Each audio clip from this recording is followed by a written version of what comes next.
কসম খোদার যুবক, তোমরা যদি আল্লাহর কাছে দামি হতে পারতা তাহলে আমি এক সেজদার মূল্য দেখাইতেছি।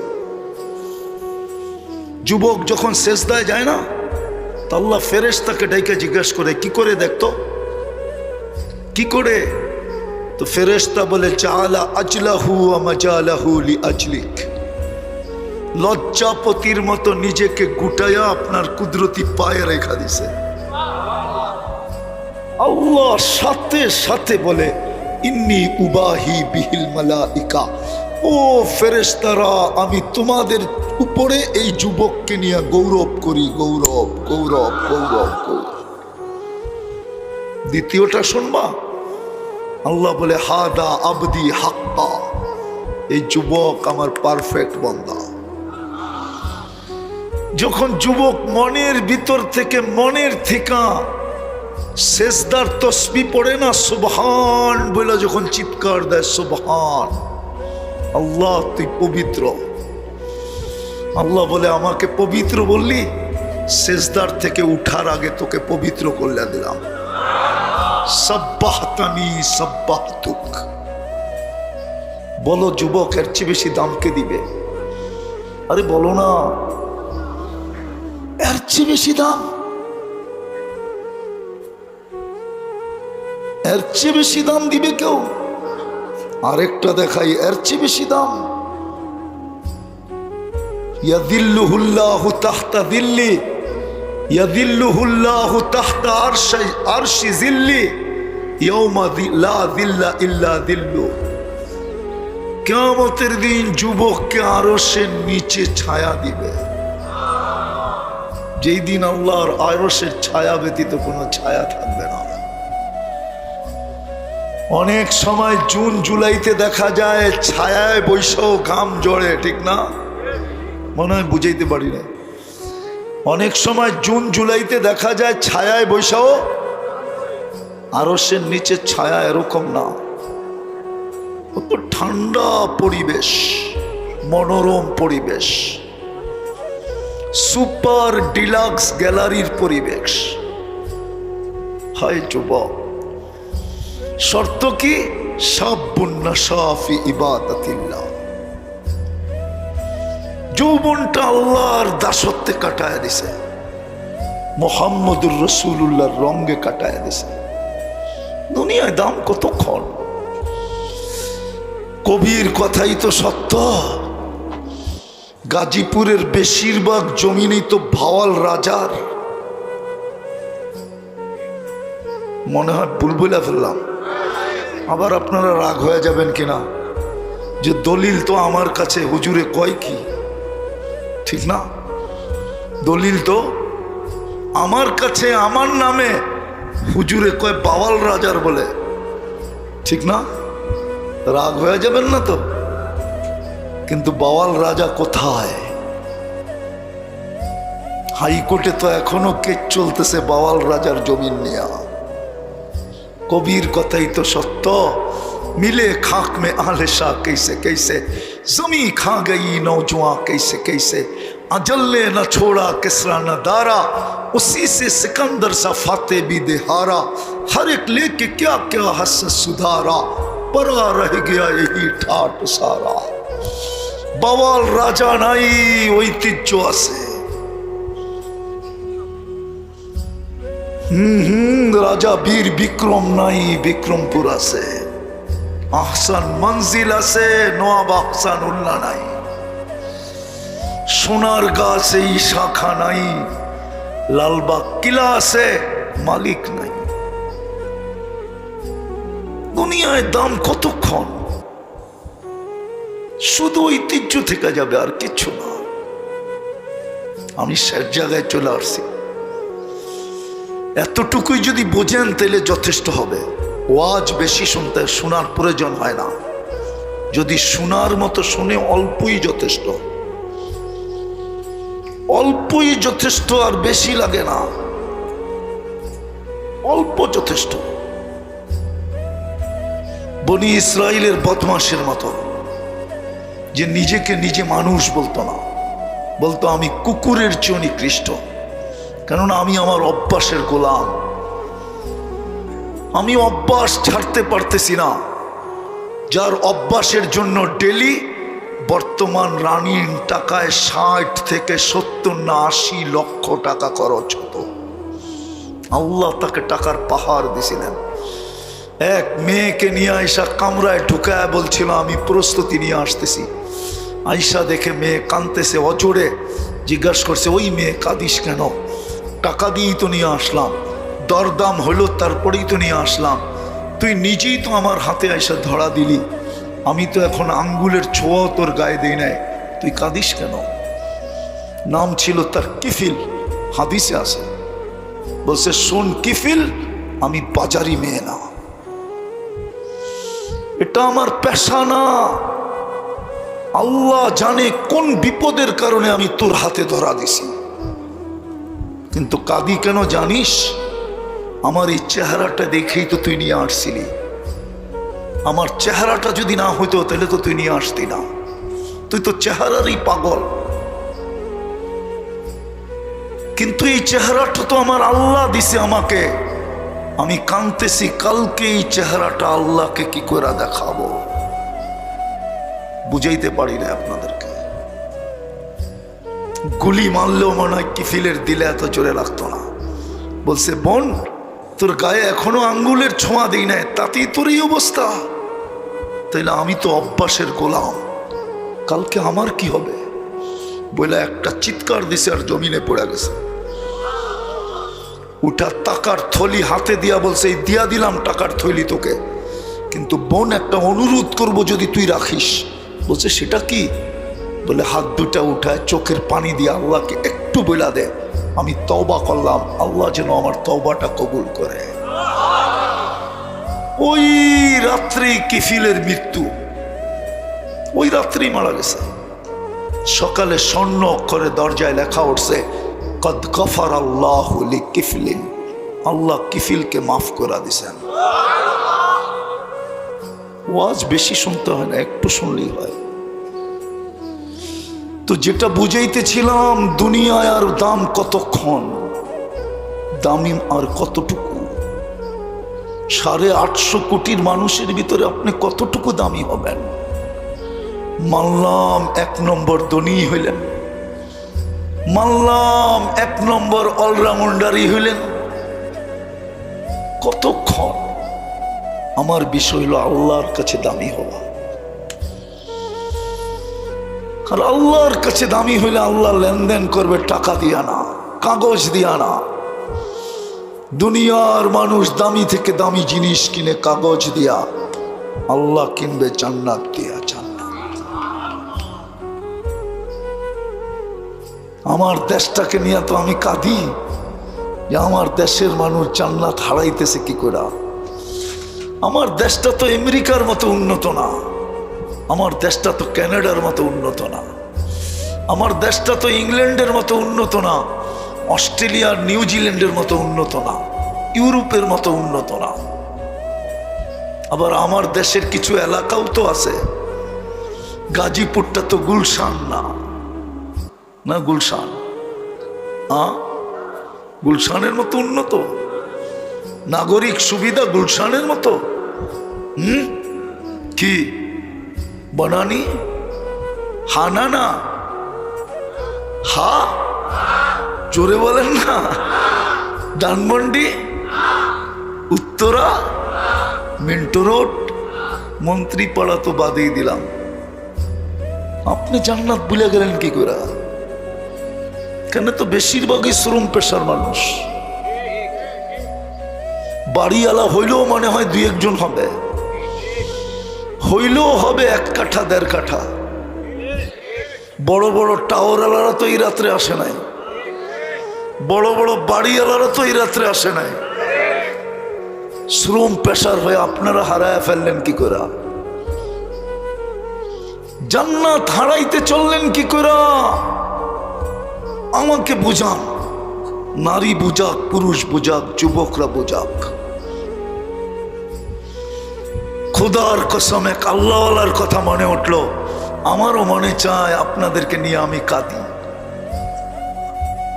আল্লাহওয়ালা বলে জনসমুদ্রের ভিতরে কাঁদতেছিল, আছে না গাজীপুরে কিছু জায়গা সারাদিন লোক আসে আর যায়, চৌরাস্তায় যান সারাদিন দেখবেন মানুষ আর মানুষ, জনস্রোত, ঠিক না? আল্লাহ বলে কাঁদতেছিল। যুবক জিজ্ঞাসা করছে, বাবা তুই এই জনস্রোতের ভিতরে কাঁদিস কেন? প্রয়োজন বল না, দেখি আমার সাধ্যে হয় কিনা তোর প্রয়োজন মেটানো। তো বাবা বলতেছে, বেটা আমার কোনো প্রয়োজন নাই। বলছে কাঁদিস কেন? বলে এই মানুষগুলা দেখা কাঁদি। বলছে মানুষগুলা দেখা কাঁদিস মানি? 24 ঘন্টা আল্লাহ মাফ করার জন্য ডাকতে থাকে, 24 ঘন্টা আল্লাহ জান্নাত দেওয়ার জন্য ডাকতে থাকে। মাফ করলেই তো জান্নাত, জান্নাত দেওয়ার জন্য ডাকতে থাকে। একজন মানুষকেও দেখি না হাত উঠায়া মাপ চাইতে। বলেন এই মজমায় কেউ আছে যে ডেলি নির্জনে যায়, যে আল্লাহ দুনিয়াতে কিছু দেও নাই, কোনো আপত্তি নাই, আমি মাপ চাইলাম, কালকে যেন জান্নাত থেকে বঞ্চিত না হই, কালকে যেন জান্নাত থেকে বঞ্চিত না হই। এরকম একজনই মজমায় মাপ চায় না। এই মজমায় এক যুবকও মাপ চায় না। বাবা বলতেছিল, কাঁদি কেন জানিস? সারা দিন আল্লাহ মাফ করার জন্য ডাকতে থাকে। গাজীপুরের মানুষ, এটাই সত্য। এখন তো চিৎকার দিয়া ডাকতেছে, এখন চিৎকার দিয়া। রব্বে কাবার কসম, রব যদি আমাকে আধ্যাত্মিক শক্তি দিত তাইলে ওই চিৎকারের আওয়াজ আমি আপনাদেরকে শোনায় দিতাম। লাউড স্পিকার দিয়া আল্লাহ ডাকতেছে, হালমি মুস্তাগফির ফাগফির আলা, কে আসিস মাপ চাইতে দেরি, আমি মাপ করতে দেরি করব না, আমি চলে আসছি প্রথম আকাশে তোকে মাপ করার জন্য। কিন্তু কেউ তো হাত উঠায় না। বলেন ডেলি হাত উঠান। বাবা বলতেছিল, যুবক দ্বিতীয়টা শুনবে? বসে বলো বাবা। বসে কবরস্থানে যখন যাই তো চোখে দেখি প্রত্যেক ব্যক্তি মাপ চাইতেছে 24 ঘন্টা, চোখের পানি জড়াইতে জড়াইতে রক্ত চলে আসছে, কিন্তু আল্লাহ 1 সেকেন্ডের জন্য তাকায় দেখে না। আজকে আসি তো ডাকতেছে, কালকে ডাকবো, তাকায়ও দেখবে না। আসল দাম তো আল্লাহর কাছে, দুনিয়ার কতক্ষণ। এই জন্য চলেন, যদি আল্লাহর কাছেই দামি হইতে চান, আর যদি ওই চির শান্তির জায়গা জান্নাত পেতে চান, জান্নাত খোলার সময় নাই। অল্প একটু খুলেও মজা হবে না, না আমিও পাবো না আপনারাও পাবেন। জান্নাত বর্ণনা করলে তো পুরাটাই করতে হয়। কিন্তু যুবকদেরকে এতটুক বলতেছি, 4 অঙ্গীকারের সাথে 2 গ্যারান্টি দিবে, 2 গ্যারান্টি কার্ড দিবে। 4 অঙ্গীকার, আনতাহইয়াউ ফালা তামুতু আবাদা, চিরদিন জীবিত, মৌত কোনোদিন আসবে না। আনতাশিব্বু ফালা তাহরামু আবাদা, চিরদিন যুবক, বৃদ্ধ কোনোদিন হবে না। আনতাসিহু ফালা তামরাজু আবাদা, চিরদিন সুস্থ অসুস্থ কোনোদিন হবে না। আনতানামু ফালা তাইয়াসু আবাদা, চিরদিন নিয়ামত বাড়বে, কোনোদিন কমবে না। 2 গ্যারান্টি কার্ডের সাথে 2 গ্যারান্টি কার্ড দিবে। মা তাশতাহি আনফুসুকুম, মন যা চাবে তা মিলবে, যা চাবে। দ্বিতীয়, তালুজ্জু আয়ুনুকুম, চোখে যেটা লাগবে ওটাই মিলবে। যুবক চোখে লাগে, ঠিক না? সারাদিন অনেক কিছু চোখে লাগে, বেশি তাকাইলে জুতা দেখায়, জুতা। জান্নাতে যেটা চোখে লাগবে ওটা তোমার। হাঁটু পর্যন্ত বানাইছেন মুস্ক দিয়া, কমর পর্যন্ত আম্বার দিয়া, কাক পর্যন্ত জাফরান দিয়া, চেহারাটা বানাইছেন হোয়াইট কাফুর দিয়া। 120 ফিট লম্বা হবে, চুলটিও 120 ফিট লম্বা হবে। 3 কিলোমিটারের ঘেরের কুচি লাগানো লেহেঙ্গা পরা থাকবে। এই সুতা দিয়া বানানো না, নূরের থেকে সুতা, ওটার থেকে কাপড়, কোনো দর্জি শিলাবে না, আল্লাহ কুদরত দিয়া বানায়া পড়াবে। আল্লাহর রসুল বলে পাও খোলা দিলে সূর্য চিরদিনের জন্য আলো হারায় ফেলবে। দুনিয়ায় একটা হাসি দিলে সারা দুনিয়া আলোতে আলোকিত হয়ে যাবে। লাউ বাজাগা সাবআতি আবহুর লাসারা আদবা, 7 সমুদ্রে থুতু দিলে পানিগুলা মধুর মতো মিষ্টি হয়ে যাবে। এইবার যুবকরা বলুক না, ওই ঠোঁটে চুমা দিলে কেমন মজা হবে? মনে হয় ফিডার খায়, কিচ্ছু বোঝে না। ফিডার খাও, মনে হয় ওরা চুমা দিব না, ঠিক না? পাইলে বুজুর্গ হয়ে যাব, ঠিক না? বলা দিমু আমি চিনি তুমরে। সারাদিন কয়বার মোবাইলে টাচ করে চুমা দাও, অর্থকি নর্তকি সর্তকি দেখা, ঠিক না? ওই যে কিচ্ছু কয় না, মনে হয় যে কিচ্ছু বোঝে না। অর্থকি নর্তকি সর্তকি, গায়িকা সাইকা নায়িকা, মডেল সডেল, ঠিক না? 14 বার ওরে স্যাক দিছে, এর ছবি লইও এরা বুঝি ঠোঁট পাইলে ছাড়বো। হ্যাঁ, এই যে পাগড়িওয়ালা হুজুররা এই 40 বছর আগে ছাড়বো না। 40 বছরের আগে না, 40 বছর 40 সেকেন্ড মনে হবে। তারপরে গালে চিমটি দিবে আর বলবে আলাইসা লাকা ফিয়া রাগবা, আমার ভিতরে আর তোর জন্য কোনো আকর্ষণের জিনিস নাই, খালি ঠোঁট। এটা লই পড়া রইলি, চল কামরা তোরে খুলে দেখাই আল্লাহ কি বানাইছে। ওই জান্নাত দিয়া কিনবে। হায় হায় হায়, শুধু আবু বকর পাগল হয়েছে, 13 দোকান খুয়ায় দিছে। হায় হায় হায়, শুধু সাহাবা পাগল হন নাই। নারী যেমন পুরুষ যেমন নারী তেমন, ছোট বড় যেমন ছোট তেমন। শুনছেন না আপনারা? 2 ভাই, একজনকে আল্লাহর রসুল গ্রহণ করছে, আরেকজনকে গ্রহণ করেন নাই। বলছে তুমি ছোট। বলছে একটা যুক্তি তো শেষ, আরেকটা যুক্তি আমার কাছে আছে। বলছে কি? বড়টারে নিছেন যে ওটা বাঁশের মতো ট্যাং ট্যাঙে লম্বা হয়ে গেছে, শক্তি আমার চেয়ে বেশি না। যদি বিশ্বাস না হয় কুস্তি লাগায় দেখতে পারেন। আল্লাহ মনে হয় কানে কানে বলে দিছে, বন্ধু লাগায়া দেন। আপনিও দেখেন, আমিও দেখি, জান্নাতের সব বাচ্চার ভিতরে দুটোটাই বাচ্চা, একটা একটু লম্বা, একটা ছোট। হায় হায়, ওই 2 ভাইয়ের তামসা মনে হয় 2 জনই দেখতে ছিল। আল্লাহ যেমন দেখতে ছিল, আল্লাহর বন্ধুও তেমন দেখতে ছিল। বড় ভাই কলা দইরা কানে কানে বইলা দিছে, তোর হয়ে গেছে, আমার হইলে অসুবিধেই কি? এক জায়গার ঠিকই তো দুধ পান করছি, দুধের সাথে তো গাদ্দারি চলে না। রাদিতা মিন দুররিহা ওয়া গাদারতা ফিহা, কি করে গাদ্দারি করবি? এক জায়গার থেকেই তো তোর তো জান্নাত হয়ে গেছে, আমার হইলে তোর অসুবিধা কি? আমি ধরবো আর তুই পড়া যাবি, আমি আশ্রামও, তুই খালি দেখতে থাকবি। যেমন কথা তেমন কাম। আল্লাহর রসুল খালি ওয়াহওয়া ওয়াহওয়া করতেছেন।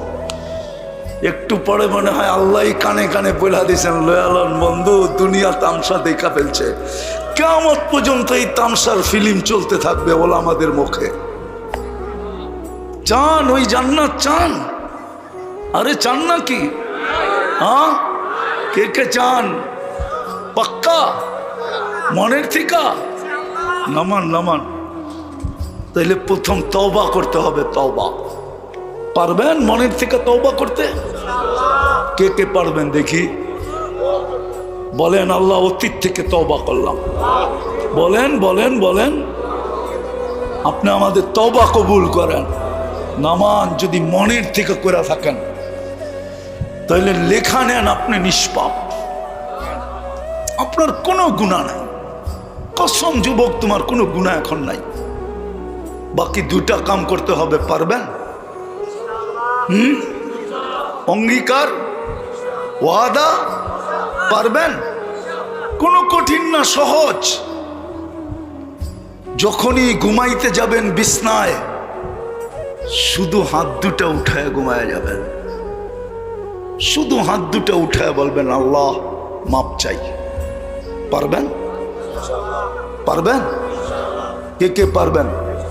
সত্য তো? নামান নামান। কসম খোদার 6 মাস যাবে না আপনি যদি কন্টিনিউ করতে পারেন। 6 মাস যাবে না, আপনি আমাকে খুঁজবেন। আমি উপরের উপরে ভরসা করে বলতেছি, আর ফোনের উপরে ভরসা করে বলতেছি। মাস, সপ্তাহে না আসলেও মাসে আসে ফোন, হুজুর কি শিখাইলেন, আর কি করতেছি, আর আল্লাহ কি দেখাইতেছে। 6 মাস যাবে না যুবক, তুমি যদি কন্টিনিউ করতে পারো। আপনারাও যদি পারেন, 6 মাসের ভিতরে আপনি আপনার চোখে দেখবেন।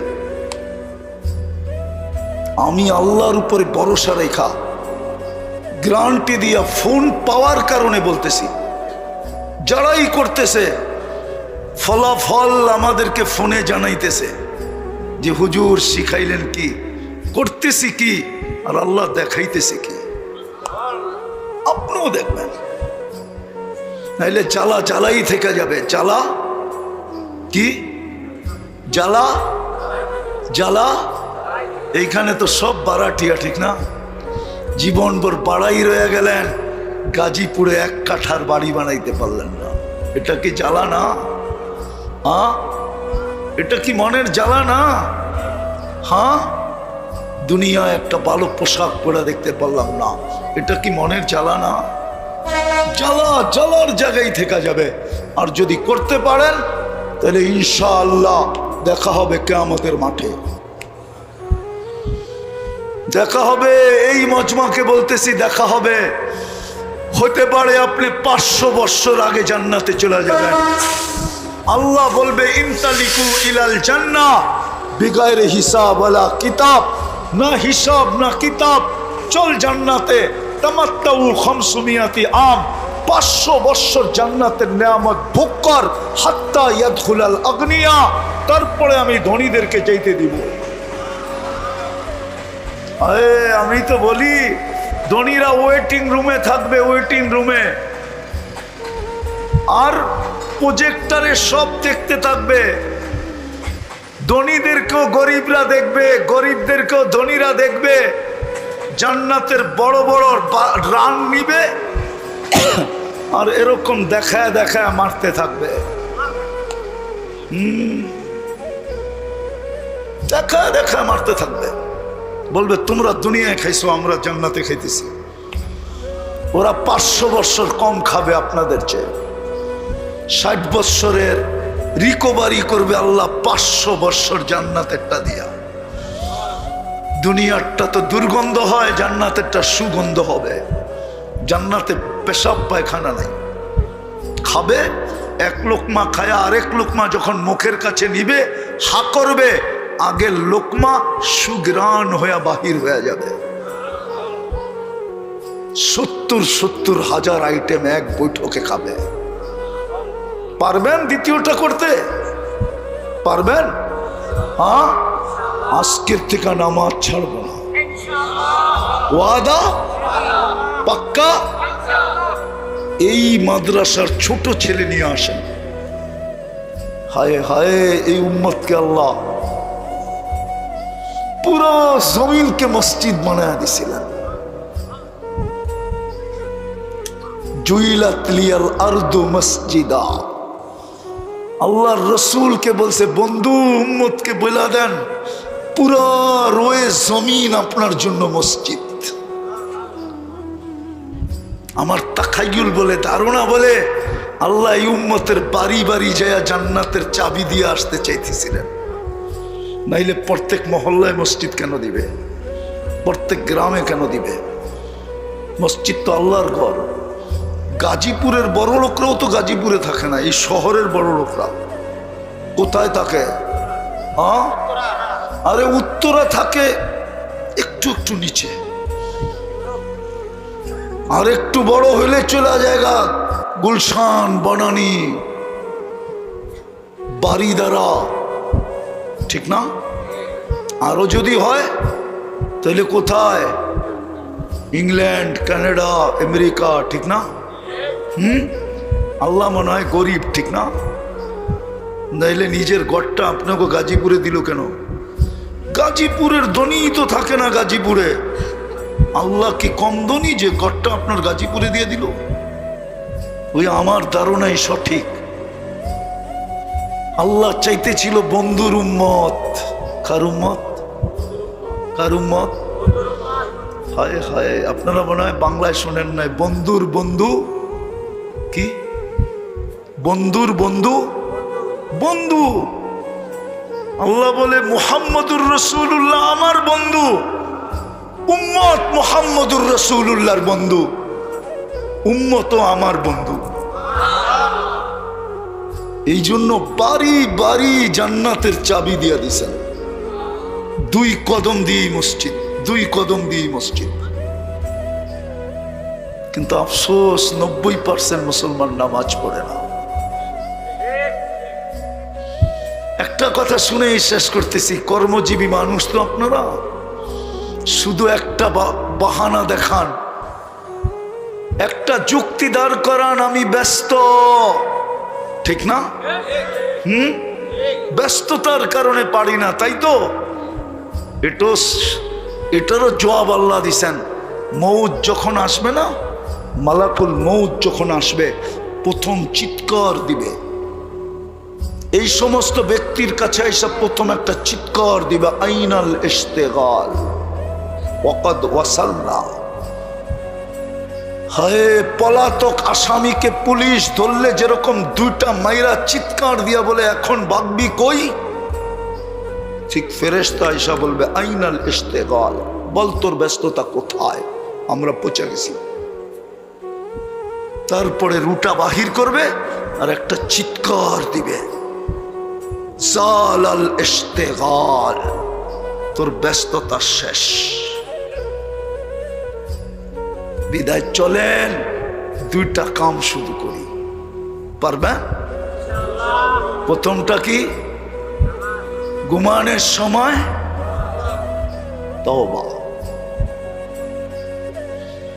আর 5 ওয়াক্ত নামাজ পড়া। পারবেন? আল্লাহ আমাদেরকে আমল করার তৌফিক দান করেন। সর্বশেষ একটা কথা বলবো, বাংলাদেশটা সমস্ত বিপর্যয়ের থেকে টিকা আছে কেন জানেন? যতদিন থেকে এই দেশের জন্ম, এই দেশে কোনো বিপর্যয় আসে নাই, আর কোনোদিন আসবেও না। আমার কথা মেনে নেন। এই দেশে ভূমিকম্প আসে কিন্তু কোনো বিপর্যয় হয় না। শতবার নড়ে আর চড়ে কিন্তু পড়ে না। কারণ কি জানেন? 40,000 হেফজোখানার কারণে। 1 নম্বর, এরা সকাল হওয়ার 1 ঘন্টা আগে ওঠে, সুবে সাদেক হওয়ার 1 ঘন্টা আগে ওঠে। প্রথমে লাল সবুজের পরিধিটাকে আধ্যাত্মিক সুরক্ষার চাদর দিয়া ঢাকে, তারপরে আল্লাহর কালাম পড়তে বসে। বিদায় আপনাদেরকে বুঝার জন্য বলতেছি, এই দেশে যতবার বড় মাত্রায় ভূমিকম্প আসছে সব ফজরের সময় আসছে, একটাও অন্য বেলা আপনি দেখাইতে পারবেন না। না, সুরক্ষার চাদর দিয়া ঢাকার পরে আসে, যার কারণে কোনো বিপর্যয় হয় না। দ্বিতীয়, বাংলাদেশের মতো ছোট জায়গায় এত পরিধিতে মসজিদ দুনিয়ার কোনো দেশে নাই। আপনি বলবেন ইন্দোনেশিয়া তো 5 লক্ষ, আপনি আমার চেয়ে বেশি ইন্দোনেশিয়া দেখেন না। আমি 8 বার গেছি, 8 বার, 6 বার। আমি 33টা প্রদেশর, আমি 33টা প্রদেশ দেখছি। আমার মনে আছে এক সফরে আমি ৭৫ বার ফ্লাই করছি শুধু ইন্দোনেশিয়ার ভিতরে। ১৭,৮০০ দ্বীপ, মাত্র 55% দ্বীপে মানুষ থাকে, 45% দ্বীপ খালি পড়ে আছে। আমি নিজে গেছি জাকার্তার মিডল থেকে এক মাথায় পাপুয়া গিনি গেছি আমি, জয়াপুরা ৬ ঘন্টার ফ্লাইট, ঢাকা টু জিদ্দা। অত বড় দেশে ৫ লক্ষ মসজিদ, আর আমাদের দেশটা কি বেঙ্গের লাপের মতো একটা, ঠিক না? এত মসজিদ দুনিয়ার কোনো দেশে নেই। মসজিদের কারণে আমাদের দেশ বিপর্যয়ের থেকে বেঁচে আছে। তৃতীয়টা শুনবেন, হক্কানি আল্লাহ আলেম ওলামা আর আল্লাহওয়ালাদের কারণে আমাদের দেশটা বিপর্যয়ের থেকে বেঁচে আছে। নাইলে আমি আপনাদের স্বাধীনতা দেখি নাই, আমি ছিলাম না দেশে, ছিলাম না আমি দেশে। আমি জুলাইয়ের 18 তারিখ রাত্রে আমার ফ্লাইট ছিল, শুক্রবার রাত্রে। কেননা শুক্রবার প্রথম বয়ান ছিল আমার ইংল্যান্ডে, লন্ডনে শাহজালাল মসজিদে। আমি দেশে ফিরে আসছি আগস্টের 18 তারিখে, একদিন ছিলাম, আবার চলে গেছি কোরিয়া। আমি ফিরে আসছি সেপ্টেম্বরের 27-23 তারিখে। আমরা বাহির থেকে শুনতেছিলাম যে দেশটা বুঝি মাটির সাথে মিশা গেল, গৃহযুদ্ধ যদি শুরু হয়ে গেল। বিবি বাল বাচ্চা সব এখানে ছিল, সারাদিন কাঁদতেছিলাম যে কি হবে কি হবে কি হবে। আপনারা ভিতরে থেকে এতটুকু শুনতে পারেন নাই, কিন্তু আমার ভিতরে একটা বিশ্বাস ছিল এই দেশ কোনোদিন বিপর্যয়ের শিকার হবে না না না না। আলহামদুলিল্লাহ হয় নাই, হয়েছে। যা দুনিয়া ভাবতে ছিল তার তুলনায় 1000 ভাগের 1 ভাগও হয় নাই। আপনি আমার কথা সত্যায়িত করতে পারবেন যদি বাহিরে যায় জিজ্ঞাসা করেন। বিদায় আমাদেরকে এই 3টা জিনিসকে টিকায় রাখা উচিত, 3টা ক্ষেত্রকে টিকায় রাখা উচিত। নিজেরা 3 ক্ষেত্রের সাথে সংযুক্ত হওয়া উচিত, নাইলে এটা টিকা না থাকলে বিপর্যয়ের শিকার হয়ে যাবে। আর যতদিন টিকা থাকবে ইনশাআল্লাহ এই দেশ কোনোদিন বিপর্যয়ের শিকার হবে না না না না না। এই দেশ নড়বে চড়বে কিন্তু কোনোদিন পড়বে না না না না। বরং আরেকটা বলতে পারি আপনাকে, হ্যাঁ, এই জন্য সবার কাছে অনুরোধ, এই প্রতিষ্ঠানগুলোকে টিকায় রাখেন। 1 টাকা দিয়ে পারেন, 1 টাকা দিয়ে সহযোগিতা করেন। আমি 1000 বলবো না, 1 লাখ বলবো না, 1 টাকা দিয়ে। যদি এরা আপনার কাছে সহযোগিতা চায়, হতে পারে 1 টাকা দিয়ে আপনি জান্নাত কিনবেন, হতে পারে, প্রমাণ আছে, 1 টাকা দিয়ে জান্নাত কিনবে। মসজিদগুলা যদি আপনাদের কাছে সহযোগিতা চায় 1 টাকা দিয়ে করেন। ওলামাদের যদি কোনো প্রয়োজন হয় আর আপনাদের কাছে ব্যক্ত করে 1 টাকা দিয়ে সহযোগিতা করেন। আপনি বলবেন আমি শ্রম পেশার মানুষ, আমি 1 টাকাই দিতে পারি, 1 টাকাই দেন। পারবেন মনটাকে এরকম বানাইতে? পাক্কা? সত্য?